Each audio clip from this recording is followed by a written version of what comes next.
lot of actually here today, and a lot of desktop analysis. We really tried to make the manual applicable across Australia, but it's important to note that you should always seek out local knowledge in your area to either enhance, modify, or even replace the recommendations in the manual.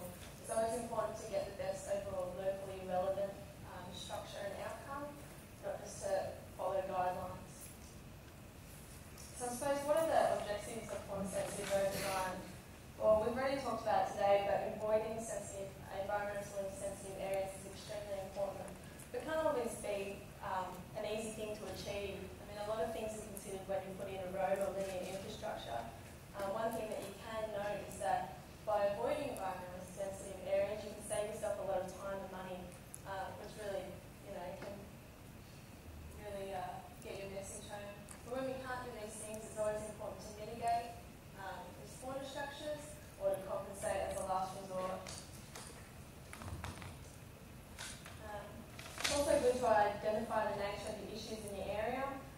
Is this where the money is best spent? What's the intrinsic value of the species that are there? How do you go about achieving, what are you trying to achieve with your fauna-sensitive road design? What is the purpose of the structures? What is the future land use? These are all the really important things you need to think about before you even consider what sort of designs you're going to come up with. And this is really where you want to start making the really hard decisions, because if you don't make those decisions now, you're not going to design a successful structure later. So we've heard before that the only way to really assess if our structures are successful is to have specific goals in mind. And in the manual we use the SMART technique, we've already talked about today, where you need to get specific goals in order to add specific measurables and to make sure they're achievable, realistic, and there's timeframes. To give you an example of specific goals, if you had a fauna underpass and your specific goal was to facilitate gene flow, a couple of individuals passing through there every year might be enough to consider that it's been successful.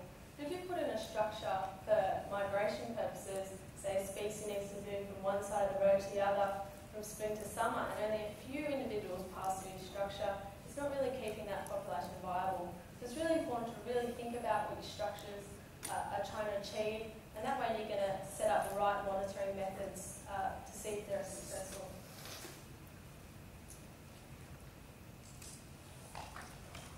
Next thing is to design mitigation structures for faunal groups of communities and ecosystems if you can.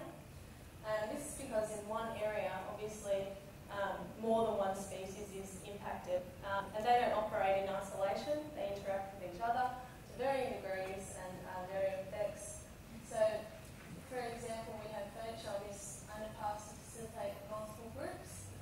It's a good thing to note that if you do have a species that needs certain fauna designs to have it pass through across the road to be permeable, then you need to stick to these guidelines. Otherwise, you might have occasions where not only is your design not successful for your target species, but it might not actually be successful at all. So it's very important to, again, have your specific goals so then you know exactly what you're designing for. Again, we have research and monitoring. This is probably the most important step of fauna-sensitive road design. It shouldn't just be performed as a last-minute task, but actually costed into your visual design of your structure. And if you do design really early, you can actually design in monitoring. For example, you can have built-in sand plots. This is going to save you a lot of time and money in the field. You don't have to drag your sand plots out there all the time. You just have them all there all the time. You also might want to develop an overall monitoring strategy in your area. So then you don't have to embark on all these single ad hoc monitoring methods, but actually just add structures onto this list. So then you can compare your structures over time. That's a lot more time and cost effective. You also want formal feedback mechanisms. So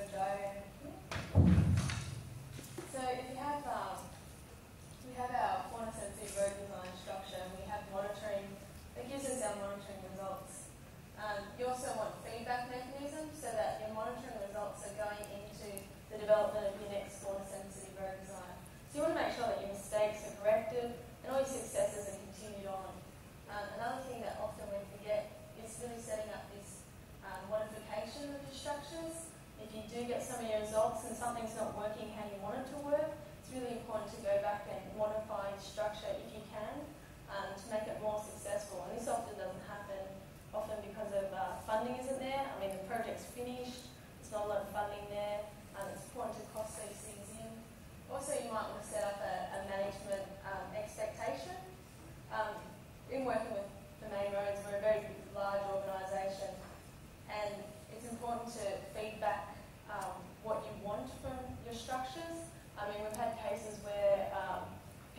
going and cleaning the sediment out of our underpasses and keeping them nice and clean, and that's really good. But we actually wanted the sediment to go there. We actually wanted it to get integrated back into